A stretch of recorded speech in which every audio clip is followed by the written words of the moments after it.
Well, we got another episode of the Ultimate Browns. We back at it again. Todd McShay stopped by the UCSS and talked a little bit about who he sees as the perfect fit at quarterback for the Cleveland Browns. We'll get to that. Also, we got a little Deshaun Watson video. Much to the dismay of a lot of people, the Deshaun Watson video has been floating around. We'll talk about that. Tyvis Powell talked about it today on UCSS and was basically like, listen, he'll get into what his thoughts were for that. Also, we got some other things that we got to get into. Nick Chubb, the longer he waits and the longer we sit around, does that mean more likely he's going to be able to be back with the Browns? We'll tell you about that. And then Mary Kay Cabot had a little bit of breaking news for the Cleveland Browns in terms of the quarterback position. We got a lot of stuff to go on right now, and we'll do it all coming back right here on this episode of The Ultimate Browns.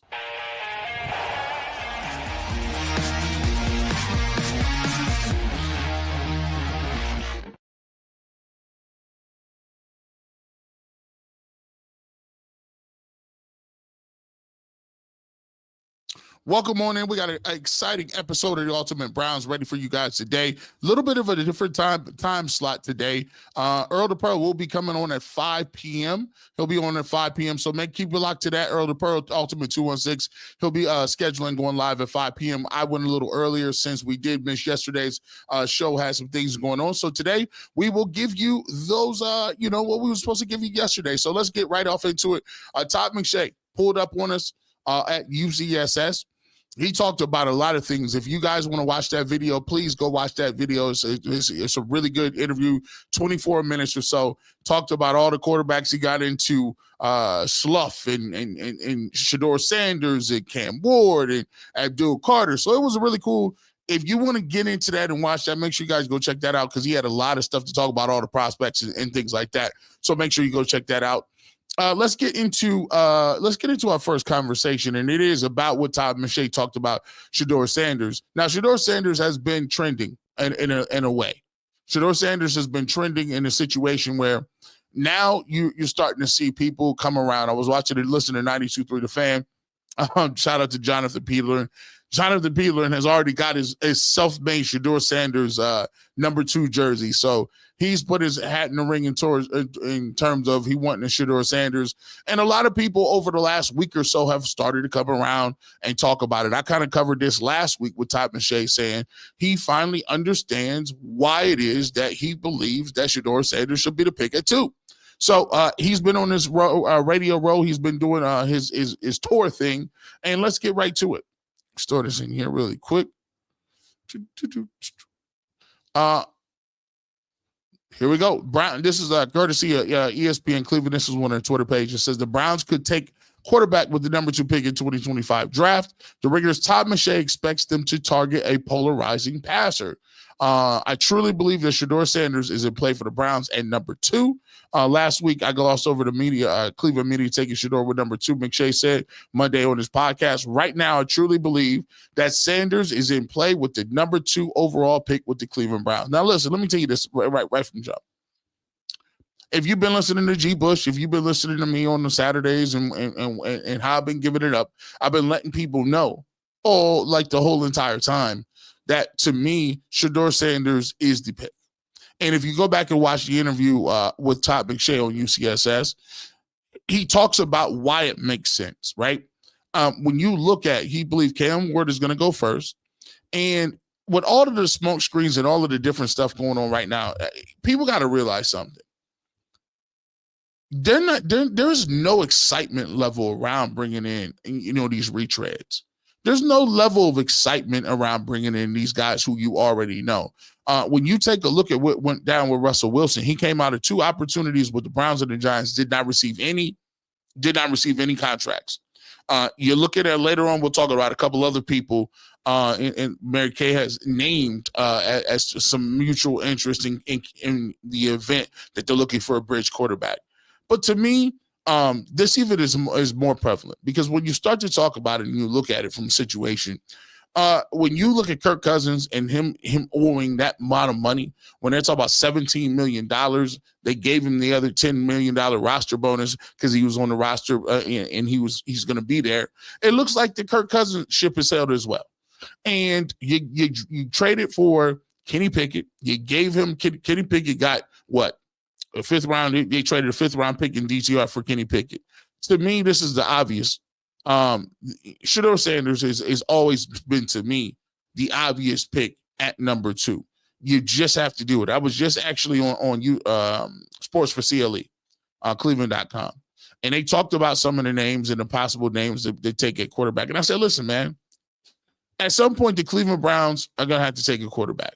And I know people want to get to a point where I get it that we've had some bad things happen at 2. We've had some guys that didn't quite work out. We'll talk about a guy in the next segment that didn't work out at Deshaun Watson. Yes, all those things did not work out for the best for the Cleveland Browns. But if you're standing here at number 2, you better by all my means get it figured out, because you're going to have to, one point in time, go up to the podium, turn your number 2 card in and say, listen, this is a quarterback that we've scouted, we've evaluated, we believe that he's going to be good enough, and we believe not only is he good enough, our goal and what we need to do is we need to put our stamp on him. We need to help this kid play better. We need to coach some of the things out of him that we saw on tape. We need to put an infrastructure around him that makes him comfortable and makes him the best quarterback he can be. You know, I talked about it on Ultimate Cleveland Sports Show. Too many times we're looking at these kids and these people as complete, finished products. Nobody is a finished product. You don't go to a job, they put you in, they don't give you no onboarding, no training, no class work, they don't give you any critiques, nothing. They don't develop. It's important. We see what development looks like when you can do it at a high level for other programs. Development is a thing. So if we're going to continue to say Kevin Stefanski is this guy and he's the top of the food chain and he got 2 coaches of the year, well, he's going to have to earn his money. None of these guys are finished products. And I think one thing that Todd McShay talked about, which I really like that he acknowledged this. Let's talk about this money and why it makes the most sense. Why you're going to have to go after Shedeur Sanders. And why it's not as simple as saying, oh, let's get this done next year. 1, your cap situation doesn't turn around next year. Everybody thinks, oh, well, maybe next year they'll have more cap. No, you don't have the same. The cap situation goes up a little bit. It's a little bit worse because you owe more money to Deshaun Watson. You have more extensions kicking in. You don't have any money coming up. The only way that you can fit and get better at a quarterback position where you need, and that position is the most expensive, and when you got a bunch of people that are free agents that cost a lot of money, over 10, 12, 14, 17 million dollars, you're going to have to draft and develop those guys. Your cap space does not clear up next year. Number 2, you can't count on having a high draft pick next year. If you're Kevin Stefanski, and you have another draft class in the top 3, top 5, you won't be here to pick those people. I'm just letting you know, man. So the thought, oh, well, next year it'll be another guy, that doesn't work. Even if you do go 8, 9 wins this year, you're picking at what? Where are we looking at? 17, 18, 20? You know how difficult it is to get up from 20 to 5 or 20 to 3 or 20 to whatever? You're now talking about multiple first-round picks that you're going to have to mortgage or package to get up to get said quarterback, whoever it is, maybe next year. And by the way, if that quarterback is really good, it doesn't matter how many picks you have. Did it matter how many picks somebody offered for Andrew Luck? No. Andrew Luck was going first. They're not taking your offers. Did it matter how many picks that it was for John Elway? No. If there's a transcendent quarterback or multiple ascendant quarterbacks at the top of the draft, you're not getting them. So this thought process that the Browns could be 8 or 9 with a number 1 or a number 1 pick that's within the range of 15 to 25 can magically just jump up and grab their quarterback in the future. Why? Because we need one? It don't work like that. Other teams that need one will take them and will not entertain anything that you're talking about. So my thing is this. Yes, is the quarterback class flawed a bit? Sure. Is anybody a slam dunk? No. But you're at where you're at. You're at where you're at to take a picture, to take a swing at this thing. And when you look at it, I love the fact that McShay talks about the fact that when you look at his play on the field, there are plays that he can make from the pocket. There are plays that he makes with anticipation. There are plays that he can make from understanding and diagnosing defenses. And the only knock that I always hear people say is he's not that big. They don't even really say that. I mean, he doesn't have a big arm. Okay. What else? You can't say he's not accurate. You can't say he didn't prove that he could play at a high level. He's the only kid that has ever done this. There's been no quarterback to go from a division HBCU to the top of the food chain and put up those numbers. His team was 1-11 before he got there, a Power 5 conference, Colorado. He came from lower than the MAC school. HBCUs in terms of talent are lower than MAC schools. He went from a lower than MAC school to Heisman Trophy candidate. I mean, that just doesn't happen. It just doesn't. McShay talks about a lot of different other quarterbacks in this draft. He talks about a lot of guys in Abdul Carter and what he's thought about that, and Travis Hunter and that. But for me, I think that the Shedeur Sanders train is rolling. I think the Shedeur Sanders train has gained some steam, and I think it'll continue to gain steam as this offseason will go forward, because the evident choice will be in front of your face. As these quarterbacks come off the board, as these veterans sign otherwhere like Aaron Rodgers, and then we figure out we ain't getting Kirk Cousins, and then you look around and you say, well, look, do you really want Russ? Man, look, I get it. Is this something that's it makes you feel confident that Shedeur Sanders is 100% going to lead the Cleveland Browns out of purgatory? No. But I'm going to tell you what, though. I'm not about to sit there and bank on Kenny Pickett. I already know what Russ is. I know what all the rest of them is. And if I could get a guy that I know for a fact can do what Kevin Stefanski wants him to do, it's a no-brainer to me. It's a no-brainer. I'm telling you, watch the momentum. The train is off the tracks right now. The momentum is coming. People are starting to look around, and finally the things you've been saying for 3 or 4 months is starting to sink into people and say, well, that is kind of right. We don't have any alternatives, and it looks like there's no savior coming from the rest of these retreads. And man, we do got to win some games, and we do have to have a level of hope. So what are we going to do? And by the way, I would rather take Shedeur Sanders than the next guy I'm going to bring up right now. Because Deshaun Watson, he's on the mend. He is on the mend, Deshaun Watson. He got his tape out. He's showing his rehab. I don't think that means much. I don't mean much. So that's why it's important to get your guy in camp so we can move past this. Coming up, we'll talk about what's up with Deshaun Watson. His camp, his team has released his video. Tyvis Powell has some words to say for it. The crew of UCSS, Mikey McNuggets, and Adam the Bull talked about it. What's up with Deshaun Watson? Is he done? Is he coming back? And do you expect him to be in the fold? We'll come back and talk about it right here on the Ultimate Browns. Shout out to the great people at FanDuel, and FanDuel is doing it up big. FanDuel is doing it up big. Make sure you check those out. March Madness is right around the way. You look at what's going on. You can get those great updates. You get what's going on with FanDuel. And by the way, when you look at it, FanDuel is the best place to be for March Madness. I had to even stop playing around too much. I was doing too much. Last year, I was out of here. Right now, new customers, you get $200 in bonus bets when your first $5 bet wins. That's 200 extra bucks to use on everything from buzzer beaters to Cinderella stories, and even who's cutting down the nets, man. I got my eye on a few underdogs, including the Akron Zips this year.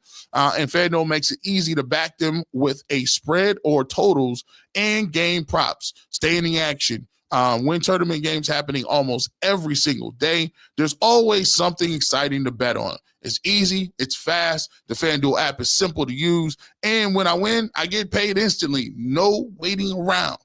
So visit FanDuel.com and get in on the college hoops action all tournament long.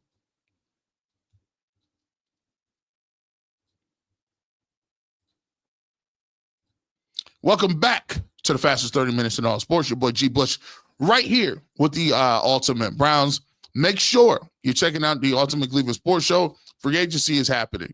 You got Guardians coming up. It's getting to be about playoff time. Make sure you're checking it out. Subscribe to the channel. Know what we're doing. Hey, let's get to this. If you haven't known, Deshaun Watson, he's still living. He's still around. He's still rehabbing. He came out with his, his rehab tape. Did some rehab stuff and showed him, back in Cleveland doing his thing. Tyvis Powell had a little bit to say about in terms of what this means for Deshaun Watson. And is Deshaun Watson really still in the fold, or what to expect from him with the Browns? In Deshaun's case, obviously, he's not. It's not like he's deaf. He hears everything. He's not blind. He sees everything. He said it. Yeah, he said it. Clearly. I gotta stop taking things personally. Clearly. He admitted it. And I think, but he's going to still keep. I think for him, he's in the he's realized that I'm in a situation where no matter what I do, which is what you're saying, no matter what I do, there's always going to be a negative connotation to everything. That is correct. Yes. Because of the things that's happened in his life. Over the past, the things he's accused of. Correct. And his terrible play on the field. Correct. And for him, I think this is his way of saying, like, he's trying to stay locked in, because everybody's like, oh, he's never going to play for the Browns, nor is he ever going to play in the football league, National Football League again. And I think for him, this is his motivation to be like, I'm still working, I'm coming back. Like, I'm going to play. Whether it's with the Browns, whether it's with anybody, I'm going to play. And this is just him putting that type of message out, is that people are counting me out. I'm not done. I'm coming back. And that was on UCSS today. If you want to watch that entire clip, make sure you check that out. It's available on YouTube as we speak. So Tyvis is getting into a situation where he's talking about, what does this really mean? And how does this really come with Deshaun Watson? And I've already said it. And I've gotten to this a bunch of times. This is kind of the same way I come off when I'm talking about Juan Thornhill and all the rest of the Cleveland Browns. Jed Wills, Deshaun Watson, whatever. If you didn't work out for the Cleveland Browns, cool. You just didn't work out. The Cleveland Browns, I have no time, energy, and effort to be wasted talking about, stuff that's not going to turn into anything. And I don't mean to seem coarse, but Deshaun Watson obviously is not going to be the quarterback of this team moving forward. I believe the Cleveland Browns have already told him that. I believe he knows that. And so right now for Deshaun Watson, his job is to rehab not only his leg, but try to rehab his career and his image. Because right now that video is more for a team in the future or a fan base in the future rather than the fan base in a team now. Because we know that Deshaun Watson is not going to be the quarterback of the future. We know the Browns are probably going to draft the quarterback, at least in this draft, if not at the number 2 overall position. We know that they've already signed Kenny Pickett. We already know that they're looking for a bridge quarterback. We also know that Deshaun Watson is probably likely not going to be able to physically be able to play in the entire year. So his thing is this. Hey, let's get some video workout tape. Let's try to start getting going. Let's try to rebuild ourselves up. And that's what you do as an athlete. I've always said, man, I've always had a soft spot in my heart for people who have to rebuild, because I've done it so many times myself. And I know how hard that process is. But in terms of whether this is going to move the needle at all, no. It's not going to change nobody's opinion. And Tyvis was right. There are some people that's always going to not like Deshaun Watson. That's just on them. There's always going to be some people that, when you throw his name out there, they get triggered. Oh, it's Deshaun Watson, blah, blah, blah. I don't like him. He's a creep, whatever the case may be. All these other extra stuff that you throw on top of that. But when I'm looking at it from a perspective of, listen, he's not going to be on the roster. He's hurt. He's injured. He's rehabbing. He has a right to put that out and cool, like keep it pushing. But for me, that don't change the way I feel about the play on the field. Like, the Browns are moving on. The Browns are probably going to get another quarterback. But there is one thing I am going to say, and I'm going to keep it a buck with you. See, there's a lot of people out there, and I don't know whether you guys thought I wasn't going to come this route, but there's a lot of people out there that seem to. I'm looking at where the Justin Tuckers are of the world, and we ain't heard nothing. All that extra the Baltimore Ravens used to talk about. Remember all of that extra. They had to say, oh, why is he still in the roster? Baltimore, we got a code of conduct here. He would have never been able to get that off. We ain't heard nothing. Where are the investigations at? Where are the articles? Where's the councils and all of the where's all the news outlets and the 5 o'clock news? We ain't seen none of that. So for all the people that wants, they got their 5 minutes of moral soapbox, they have no more stomach for it. It's like, okay, well, nothing to see here. So for me, look, all the people that got the super extra vitriol for Deshaun Watson and got the super over the top, he deserves not to. Well, listen, I need to see your 3,000-page dissertation on your boy and the kicker out in Baltimore. But it ain't gonna move the needle though. It's not gonna be the same. Trust me, it's not gonna be the needle. It's not gonna move it the way Deshaun Watson moved it. So for me, I kept it 100. I've kept it fair about the whole situation. And for people, G. Bush is a shame he's putting the cape on for Deshaun Watson. No, I put the cape on for what I stand on. I stood on principles. I stand on it continuously. Maybe some of y'all flip-flop. I told y'all how I felt about the situation, and I told you that when Justin Tucker got in the same thing with all kind of double-digit allegations, the energy would not be the same. Twitter is dry right now. We don't hear nothing. Nothing from the league, nothing for the Ravens, nothing from the 4-letter network. We don't hear it on Fox. We don't hear it on the nightly news. We don't hear it nowhere. I'm just confused a little bit. So if y'all want to get triggered by Deshaun Watson working out, you go ahead and do that. But I'm not. I'm gonna keep it pushing and moving just like you move when Justin Tucker. Nothing here to see, right? See, that's why you get in trouble, G. Bush. Hey, look. Blink twice so I know you ain't an AI hologram. I'm blinking ready to go. We ready. I am not a hologram. Are we live or are we taped? No, listen, we live. Hey, only one Zay said, talk about it, G. BD Dog 21 lead story in every single sports show was Deshaun Watson, crickets with Justin Tucker. This is the thing I be saying. And this is where I get myself into trouble because you expect me and think about it.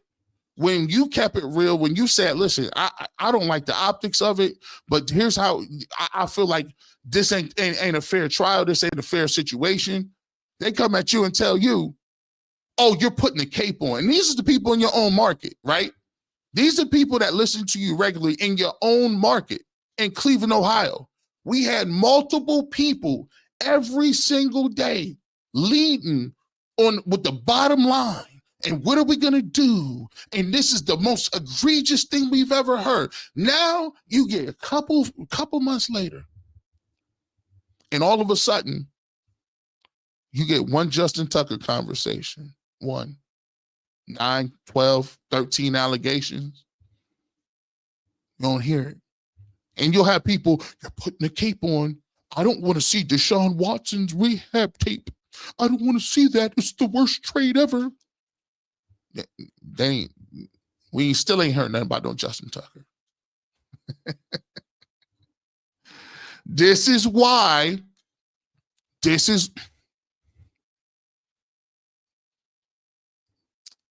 I didn't say it. I'm just giving it to you. I know this blog ain't going to hit that way. It's not going to hit. But I want to be on record letting y'all know that, oh, and by the way, how is it? And a lot of people owe y'all an apology as well. Because when they was running around acting like Tony Busby was St. Nicholas himself. They act like he was a priest. Every woman he brought in them allegations was true. Every single time we talked about Tony Busby, people had him on a pedestal like this man was the Pope. Until you came at the wrong person. Because you tried that on Jay-Z, but Jay-Z he got friends in high places. You tried it. The NFL told you, oh, whoa. We let you get Deshaun. This Jay-Z over here, he with us. Roger Goodell hit you with he with us. Don't even worry about that. Be cool. Jay-Z turned around and said, oh no, you're not gonna put my name in the dirt. We're gonna sue you. Now all of a sudden, I don't see anybody talking about Busby either. Where's Tony Busby and all of the airtime everybody was giving him? Oh, you're getting sued now for defamation. Oh my. Okay, I know this ain't gonna be a big one. I wasn't expecting no big time views on this one. I'm just letting you know. But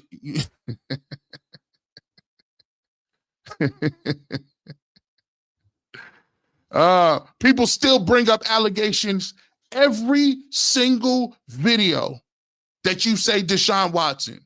And they think that they're going to say, here's how they try to play it. And I had to get cute with them. No. You're not going to shame and shut me down by talking about your hypocrisy. If you think you can call me a clown enough times, or that I'm condoning any sort of assault because I'm bringing up the differences, you can kick rocks. I don't care that much. Because every single time you say that, I'm going to look you up and say, well, how many times you say that about Justin Tucker?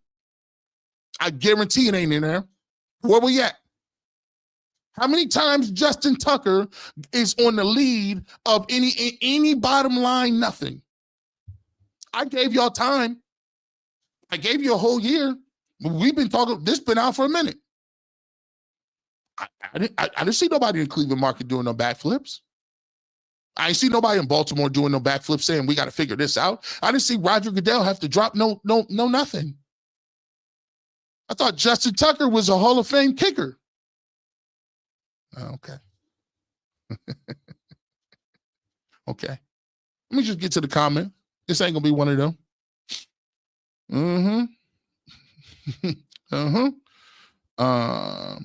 Yeah. I'm just look. Yeah.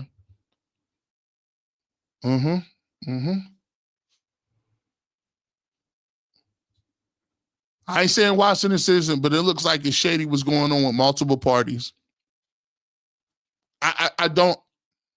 We're gonna digress because I don't want to make it seem like I'm just putting the cape on for Deshaun Watson. At the end of the day, Deshaun Watson did not play well. At the end of the day, Deshaun Watson, did not play well, and that puts a big part on what was happening now.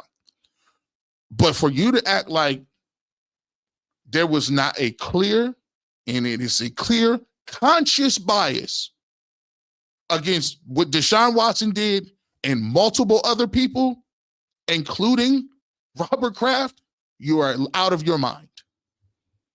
You're out of your mind, or you just don't want to see it. It is clear and it is evident. Nowadays, it's nothing here to see. Nothing here to see. You don't need to see that. But so that's why I keep the same energy. And no, you're not going to shut me up. You can call me all kind of clowns you want to. I'm just going to keep it a buck with you and say it is what it is. You guys had an agenda for whatever you wanted to make it out of. Cool, that's fine. But don't look at other people making it seem like we got to just jump to what you. No, I'm not jumping to that. Sorry. I need to see your Justin Tucker videos first. Oh, man. As we continue, this ain't going to be one of them. Let's continue on. When we get back, we're talking a little bit about Carson Wentz, man. I'm about tired of this, man. Mary Kay, shout out to Mary Kay. Evidently, there's some interest in Carson Wentz. We'll get your thoughts on this thing, man. We'll come back and talk about his G-Bush right here on the Ultimate Browns. You know what we talking about. Let's get to it. Ultimate Guardians is back. Zach Meisel out on the Bull. Spring training is winding up. They had the first game last night. Dodgers and Cubs. before you know it, Guardians will be up. Make sure you check that out. Best baseball blog on the planet. Make sure you get to it. Ultimate 216 is coming up 5 o'clock. 5 o'clock, my man. Earl the Pearl, they got a new title sponsor over there, man. Shout out to him. They're doing big things over at Ultimate 216. Make sure you check them out at 5 o'clock tonight. Obviously, G. Bush is here with the Ultimate Browns every single Tuesday at 5 p.m. We had to move it to some other things, but we got you together. We went live on this one. 121 in here. Hit that like button. But make sure you check us out Tuesday. Make sure you check out Tuesday at 5 p.m. And then, of course, it is the barbershop. Make sure 9 a.m. to 11 a.m. right here on UCSS. You can find me on the barbershop. You can find me on Twitter and Facebook. We stream live there as well. And we give you a whole smorgasbord of information from Cavs to Guardians to all things Cleveland to natural stories. We do it all right here on the UCSS network.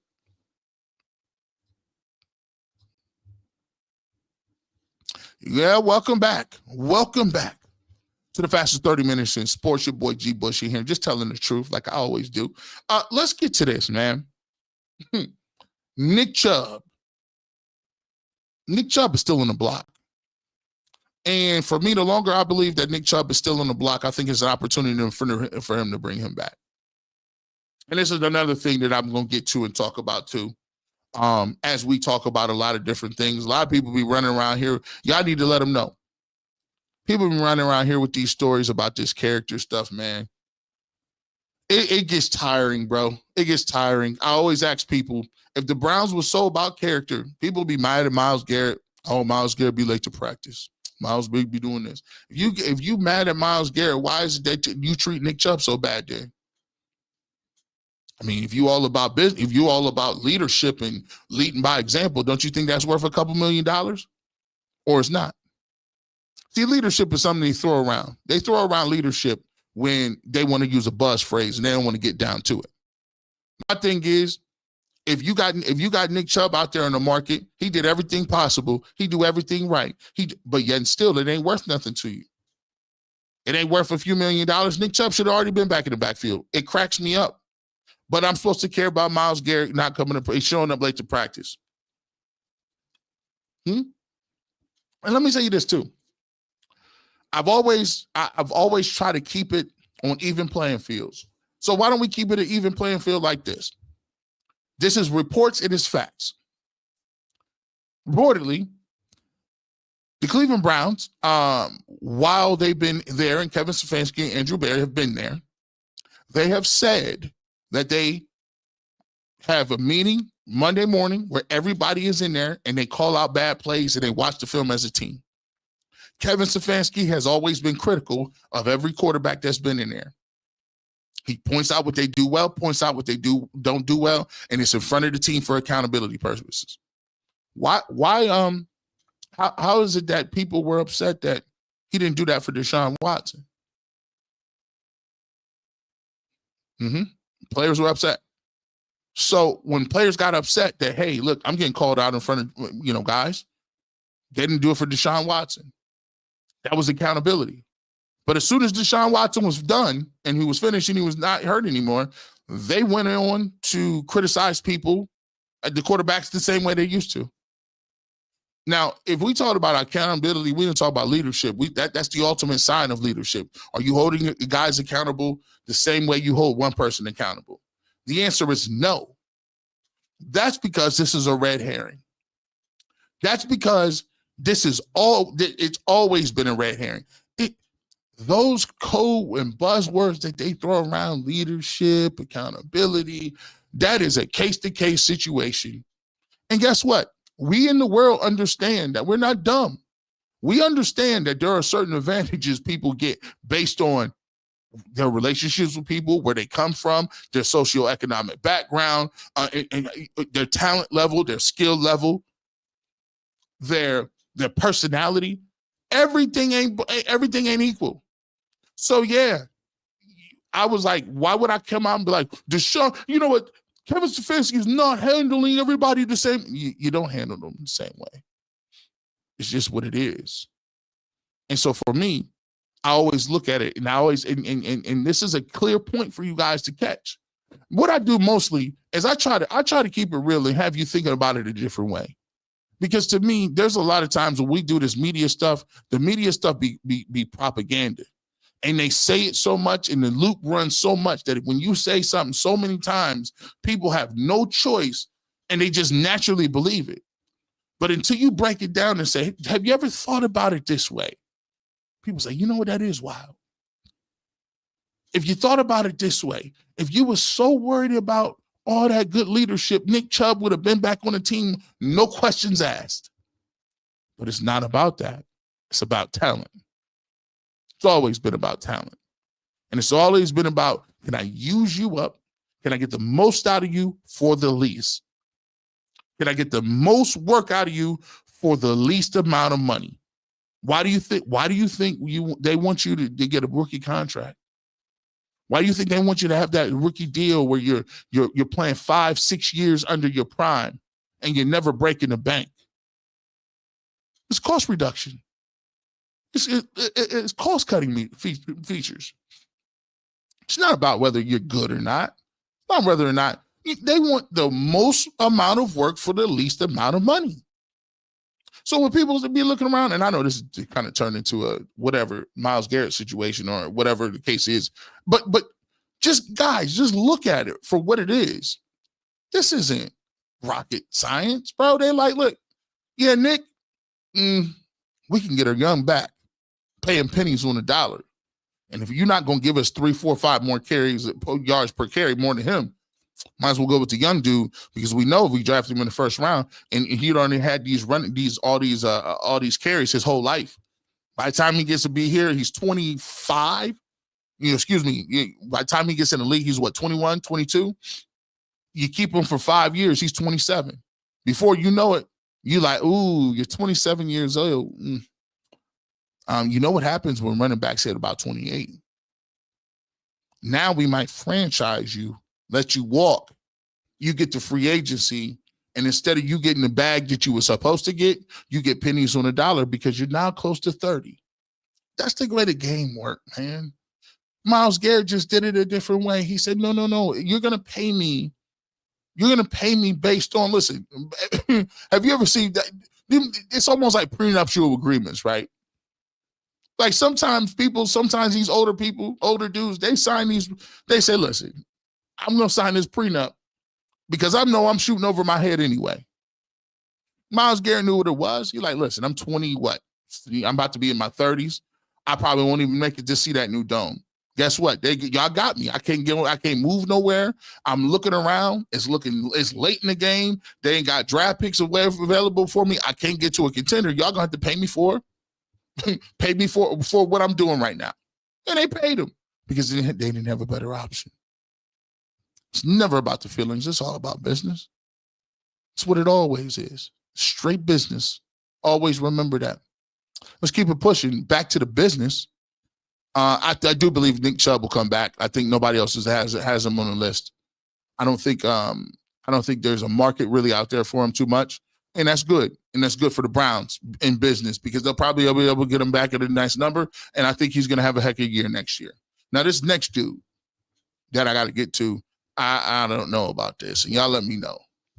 Mary Kay Cabot of Cleveland.com. Breaking news. Carson Wentz definitely has mutual interest in him as their bridge quarterback if they don't sign Russell Wilson, sources tell Cleveland.com. Oh, my goodness, man. Some of these retread quarterbacks, bro, this ain't it. This is not it. Like, you know what you're getting in Carson Wentz. You understand it. And a lot of times I kind of get frustrated and angry about the situation because a lot of people seem to be advocating for us to do what they would never do. You just saw the Commanders draft Jaden Daniels. You saw the Denver Broncos say, go get me Bo Nix. You saw the Pittsburgh Steelers have Russell Wilson and then turn around and be like, listen, we don't want Russell Wilson or Justin Fields. They had both of them. Did not make an attempt to get neither one of them back. You got Kirk Cousins out there. They put a tender on him for $27 million, and they want you to give up a pick and pay. Bro, these people think the Browns are stupid. You got all the ammunition you need. sit at 2, take a guy, develop him, and keep it pushing. I'm sure Carson Wentz has mutual interest. He would love to sit back there, hold a clipboard, and get paid millions to do nothing. He would love it. I'm sure some of these dudes that would love to post up and just carry the clipboard and throw 5-yard slant routes and be a good guy in the locker room. I'm sure they would love to do that. But that's not what type of time we on. The Browns are going to have to grow a set and stand in and go get somebody and say we rolling with that guy. Because at the end of the day, all this rest of this stuff, these little moves, I'm gonna keep it real with you. They just delaying the inevitable. You're gonna get fired. Carson Wentz, you're gonna get fired. If you want to start Kenny Pickett, how many games? You're gonna get fired. I don't think you got enough goodwill to start off 1-4 with a retread quarterback. I just don't. Y'all tell me, put it in the chat. Y'all messing with Carson Wentz? I mean, listen, Russell Wilson at least is like, okay, Russ won some games. Russ threw some yards. But the Carson Wentz game? Come on, man.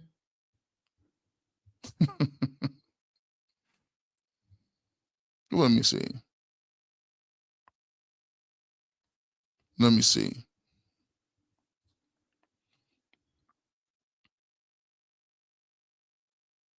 Wentz was lighting up out the gate, got injured. I wouldn't say he was a bust per se.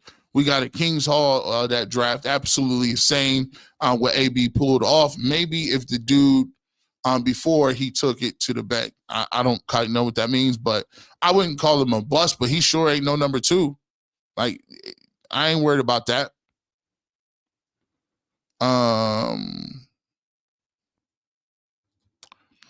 Shedeur Sanders, the repercussion of it not working out would go full nuclear toxic. Not mention whiffing on a potential Pro Bowler player is not worth it. Not with our track record. If Deshaun Watson never happened. Well, here's the thing. You're gonna have to have a situation where we talk about, you can't afford to miss. Well, you can't afford to miss if Shedeur Sanders is good. You can't afford to miss and afford to take a defensive lineman who, by the way, has been injured and is undersized. I think he'll be good, but let's not act like he's not been injured. He was injured in the bowl games, and he's undersized. I just saw Mike Hall Jr. be undersized and be injured very quickly. He plays D-tackle. Not saying Abdul Carter can't be a guy, but you can't afford to whiff, man. You cannot afford to whiff. And look, I've said it like this. I'm not going to argue with people on here. I'm not going to argue. If the Browns want to take X, Y, and Z player, I'll analyze the pick. I'll look at it. But in the end of the day, what I'm going to say is this: you better be right. If they want to pass on a quarterback, they better be getting Lawrence Taylor. They want to pass on a quarterback, they better get Champ Bailey. They want to pass on a quarterback in the second round, they better get Tom Brady. No, they got 5-6 years to do it. Justin Levy, I wonder why Miles requests for addressing the quarterbacks. He had a voice in how they're addressing this too. I think Myles Garrett did not come back to see Carson Wentz. There'll be a 30 for 30 painting him as a victim in the toxic place, blah, blah. Dude, so cursed. This is contagious, poor guy. I wouldn't touch with the stick. Bless him. I don't know what that means, but I don't know. But here, I will say this in coming up here as we look at certain things. Let me pull this down. Let me get this out of here, man. As we continue to move on through the offseason, I will say this. The Browns have a very intriguing couple of weeks here coming up here, because not only do they need a quarterback, I think a lot of people are missing the fact that we need a lot of other stuff. Right now, Your receivers are Jamari Thrash, Cedric Tillman, and Jerry Jeudy. Not good. Your running backs are Pierre Strong and Jerome Ford. Not very good. Your tight end, you have one tight end right now. One. David Njoku. You're talking about moving to a Kevin Stefanski play action offense where you need multiple tight ends, multiple people that are moving around in terms of shifts. You need a fullback. You don't have a fullback on the roster. You have one tight end. Your wide receiver, you got one wide receiver that's worth anything, and the rest are still question marks. And your only guy on the roster is Kenny Pickett. I'm just saying, fellas, I know that we want to talk quarterback, but the Cleveland Browns have a bunch of holes they need to fill. And that is just to be competitive in certain positions.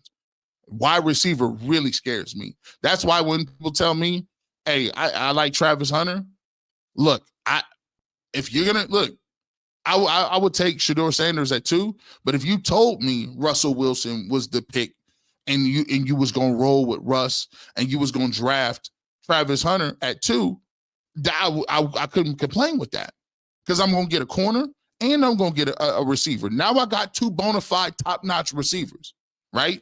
Then you could go get your quarterback in wherever it is. I'm planning on moving back into the first round to get my quarterback regardless. See what I'm saying? So I need another running back. You know, for me, my thing is massive. I'm stockpiling stuff. To me, I'm not even looking at the defensive end of the football. I'm just not. I'm sorry. It's too many. That's why I freak out when people want to tell me about defensive tackles. I cannot do that, fellas. I need receivers. I need running backs. I need more tight ends. I need 2 more quarterbacks, and we want to take D tackles and left tackles. Stop it. That being said, you never know what G. Bush going to pull up, man. We got a lot of great stuff to come on. Make sure you check out me 9 a.m. to 11 a.m. We'll come back and talk about this. We'll dive deeper into the situation with Todd McShay. We'll get into some of the draft stuff. Hopefully we got some news on Kirk Cousins. Maybe we got some news on Russell Wilson. We'll figure that all out. But when we get there, we'll make sure we have it here for you 9 a.m. to 11 a.m. right here every single Saturday morning on the barbershop. With that being said, you never know where I show up. Sports, you know what it is. You want the fresh cake, you want the fresh cut. Barbershop is right here. I keep the clippers with me. Have a great rest of your evening. And as always, go Browns.